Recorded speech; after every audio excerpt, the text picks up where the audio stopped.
શાકભાજી ધોઈને ફ્રીજમાં મૂકી દેજે હો. એ હા બા. અરે રે તને શું કહું, આ શાક તો એટલા મોંઘા થઈ ગયા છે ને કે શું વાત કરું. મોંઘવારી તો કેવી ફાટી નીકળી છે. એ તો આપણે સારું છે કે આપણે થોડુંક ઘરમાં પૈસાની આવક છે. એ લોકો રોજ લાઈને રોજ ખાતા હશે, એ લોકોનું શું થતું હશે. સાવ સાચી વાત છે બા. આ મોંઘવારીમાં ગરીબને કેવી રીતે દાડો કાઢવો ને એ તો એ ગરીબ માણસ જ જાણતો હશે હો બા. બેટા જમવાની તૈયારી તો થઈ ગઈ છે ને? તને ખબર તો છે ને આજે મારા બેન બનેવી જમવા આવવાના છે. હા હા બા, બધી તૈયારીઓ થઈ ગઈ છે. તમારી બહુ ભૂલકડી તો છે પણ એટલી બધી એ નહીં કે ઘરમાં મહેમાન આવવાના હોય અને રસોઈ બનાવવાનું જ ભૂલી જાય. અરે હા બેટા હા, મને તો ખબર જ છે. અને તારી રસોઈના ને તારા આખા ગામમાં વખાણ થાય છે. મને ખબર છે મારા બેન બનેવી, મારા કુટુંબવાળા, મારા સગાવાલા બધાને મારી ઈર્ષા થાય છે. એ આવી વહુ તું ક્યાંથી ગોતી લાવી? બા બસ હવે હા, બહુ વખાણ ના કરતા, નહીં તો હું ચણાની જેમ ફૂલાઈ જઈશ. અને આ બધું હું કરું છું તેમાં શું નવાઈ કરું છું? હું આગળની વહુ છું તો હું નહીં કરું તો કોણ કરશે? હા બેટા, હવે તો એટલી જ ઈચ્છા છે કે આ જયના લગ્ન નક્કી થઈ જાય અને આ ધારા ઘરમાં આવી જાય એટલે આપણે ગંગા નાયા. મમ્મી તમે એક કામ કરો ને, મારા સસરાને કોને કે ધારાના પપ્પા સાથે લગ્નની વાત કરી લે. લગ્ન થઈ જાય એટલે તમે હું અને એ ત્રણેય જણા શાંતિથી રહીશું. અને હા પછી તો તમારે રસોડામાં પગ જ નહીં મૂકવાનો. તું મને અત્યારે ક્યાં કઈ કામ કરવા દે છે? તે તો મને આરામ કરાવીને મારા હડકા હરામ કરી નાખ્યા છે. અરે મમ્મી આવડા મોટા ઘરમાં આપણે બે જણા તો રહીએ છીએ. અને રહી વાત રસોડાની, તો રસોડામાં ખાલી હું તમને બે તપેલીઓ નીચે ઉતારવા બોલાવું. રસોઈ બી આપણા બે જણાની તો કરવાની હોય છે. અને મમ્મી તમે કેવી વાત કરો છો? તમે તો મદદ કરાવો જ છો ને, ક્યાં નથી કરાવતા? હા બસ હવે હો, આમે તું મને એકઈ વાતે પોકવા નહીં દે. ચાલ હવે ચાલ, આપણે બંને ભેગા થઈને રસોઈ કરી નાખીએ. હમણાં મારા બેન બનેવી આવતા જ હશે.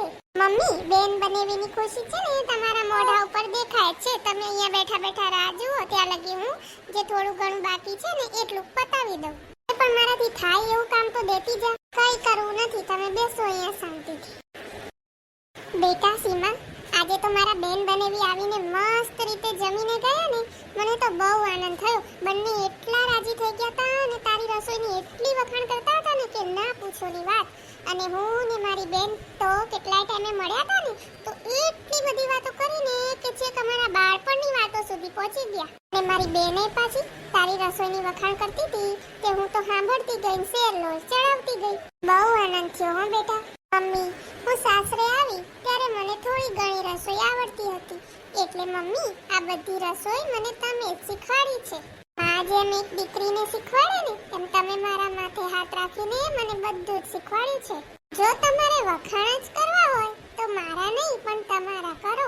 બેટા સીમા સાચું કહું તો ભગવાને મને એકય દીકરી નથી આપી, બંને દીકરા જ આપ્યા છે. મને છે ને બહુ જ કોળ હતા કે મને દીકરી આવે, પણ બેટા તારા રૂપમાં મને દીકરી મળી છે. બેટા મમ્મી તમે કેમ એવું બોલો છો? તમારે એક નહીં પણ ધારા પણ છે ને, એટલે અમે બે દીકરીઓ છે. અને હા હવે છે ને તમે સસરાજીને ફટાફટ વાત કરી લો એટલે લગ્નનું મુહૂર્ત જોડાવે અને પછી આપણે સુખેથી ત્રણે જણ રહીએ. હા બેટા તારા સસરા સાથે મારી વાત સવારમાં થઈ હતી પણ તે કામમાં બહુ બિઝી હતા ને એટલે એમને એમ કીધું કે અત્યારે તું મારી સાથે વાત ના કરીશ, આપણે સાંજે હું ફ્રી થઈશ એટલે તને ફોન કરીશ ત્યારે આપણે બંને વાત કરીશું. એમના ફોનની જ રાહ જોઉં છું. મને એમ કે તારી ઓમ સાથે વાત થાય છે કે નહીં? હા બા અમારી વાત 2 દિવસે ને 2 દિવસ થાય જ છે, પણ એમનો ફોન રાત્રે આવે છે અને એમને તમારી સાથે વાત કરવી હોય છે અને મારે પણ એમની વાત તમારી સાથે કરાવી હોય છે, પણ ત્યારે તમારો સુવાનો સમય થઈ ગયો હોય છે અને તમે સૂઈ ગયા હો છો એટલે વાત નથી થતી. આજે તો છે ને એમનો રાત્રે ફોન આવશે ને એટલે હું જરૂર વાત કરાવીશ. હા બેટા ચોક્કસ, મારે પણ એની સાથે વાત કરવી જ છે. બેટા તારા અને મારા નસીબ કેવા છે? તારા સસરા અને મારા દીકરા બંનેની નોકરી બહાર ગામ છે. આપણે લોકોને મળવાનું 2-4 મહિને કે 6 મહિને થાય, પણ આ વખતે મારે તારા સસરાને કહેવું જ છે કે હવે આ બાજુ પોસ્ટિંગ કરાવી જ દો. હા બા આ વખતે તમારી મારા સસરા સાથે વાત થાય ને ત્યારે તમે એમને કહી જ દેજો એટલે આપણું ઘર તો હરીભર્યું લાગે. હા બેટા તારા સસરા ઘણા વખતથી કોશિશ કરે છે, હવે જોઈએ આ વખતે શું થાય છે. શું થશે? હવે તો જયભાઈના લગ્નની તારીખ નીકળે ને એટલે મારા કહી દેવું છે કે હવે 1 મહિનાની રજા મૂકી જ દો, નહીં તો આ ઘરના લગ્નના કામ કોણ કરશે? મમ્મી, તમે ખુશ લાગો છો. મને લાગે છે કે જયભાઈના લગ્નની તારીખ નક્કી થઈ ગઈ છે. તમારી વાત સસરા સાથે થઈ ગઈ છે. અરે સીમા, તું તો અંતર્યામી નીકળી. હા, તારા સસરાનો હમણાં ફોન આવ્યો જ હતો અને એમને કીધું કે જયના લગ્નની તારીખ નીકળી ગઈ છે અને વેવાઈ સાથે વાત પણ થઈ ગઈ છે. વૈશાખ મહિનાના અખા ત્રીજના લગ્ન નક્કી થયા છે. લે બા, અખા ત્રીજનું મુહૂર્ત? આ તો બહુ સારું મુહૂર્ત કહેવાય. મમ્મી, ફાગણ મહિનો તો ચાલે છે, હવે 1.5 મહિના જેવું રહ્યું છે, તો તમે પપ્પાને કીધું કે નહીં કે રજા લઈને આવી જાય? આપણે તૈયારીઓ પણ કરવાની છે. હા બેટા, મેં એમને ઘણું કીધું કે તમે આ વખતે તો રજા મૂકી જ દો, પણ એમને એમ કીધું કે આ વખતે તો નહીં અવાય, કારણ કે કંપનીનો મોટો પ્રોજેક્ટ ચાલુ છે અને એમને રજા મળે એમ નથી. અને એમને કીધું કે લગ્નના 4-5 દિવસ પહેલા હું આવી જઈશ અને લગ્ન પતશે એટલે બીજે કે ત્રીજે દિવસ તરત હું નીકળી જઈશ. હવે આ લગ્નની તૈયારીઓ છે ને તારે અને મારે ભેગા થઈને કરવી પડશે. મમ્મી, હવે 1.5 મહિનાની જ વાર છે. આ 1.5 મહિનો જતા તો જરીએ વાર નહીં લાગે અને લગ્નની તારીખ આવીને ઊભી રહી જશે. તો તમે ઓ મને જઈને વાત કરી કે નહીં? હા બેટા, તારા સસરાએ બંને ભાઈઓને વાત કરી છે, પણ આજે રાત્રે આપણે ફોન કરીને બંનેને ફરીથી આ વસ્તુ સમજાવી દઈશું અને ત્યારે તું પણ મારી જોડે રહેજે. હો મમ્મી, હવે તમે ચિંતા ના કરશો, બધું થઈ જશે. હવે પહેલા આપણે ધારાના કપડાં અને દાગીનાની વ્યવસ્થા કરવાની છે અને બધું જ તૈયાર થઈ જશે. હા, આમે તારા સસરાએ બધી ફોન ઉપર બધું કરી લીધું હશે. ખાલી આપણે છે ને સગા સંબંધોની લિસ્ટ અને ધારાના કપડાં અને એની શોપિંગ વિશે વાત કરવાની છે. ને હા બેટા, તારી ખરીદી સાથે સાથે કરી લેજે. હો ને હા બેટા, તને જે ગમે ને એ બધું જ તારે લઈ લેવાનું છે. આ તો આપણા આગળનો છેલ્લો પ્રસંગ છે. અરે મમ્મી, હોતું હશે, આ તો મારા દિયરના લગ્ન છે એટલે એકથી એક ચડિયાતા કપડાં અને એકથી એક ચડિયાતી વસ્તુ પહેરીશ. અને આમાંય વટ તો પાડવાનો જ હોય ને, અને તમારે હું કહું ને એવા જ કપડાં પહેરવાના છે, એવી જ સાડી તમારે પહેરવાની જેવી હું કહું છું. મારે કોઈ આર્ગ્યુમેન્ટ ના જોઈએ. તારે જે પહેરાવું હોય પહેરાવજે, પણ મારો વેશ ના કાઢતી હો પાછી. અને કાલ સવાર ઉઠીને તો તું એમ કહું કે મમ્મી પેલું યુનિક ગાઉન પહેરો. હું કઈ એવું બધું પહેરવાની નથી. હો તો સાડી જ પહેરીશ, એના સિવાય બીજું કઈ નહીં પહેરું. મમ્મીજી, મારે તો તમને જીન્સ પેન્ટ પહેરાવા છે અને પહેરીને પપ્પા સાથે ગોવા મોકલવા છે.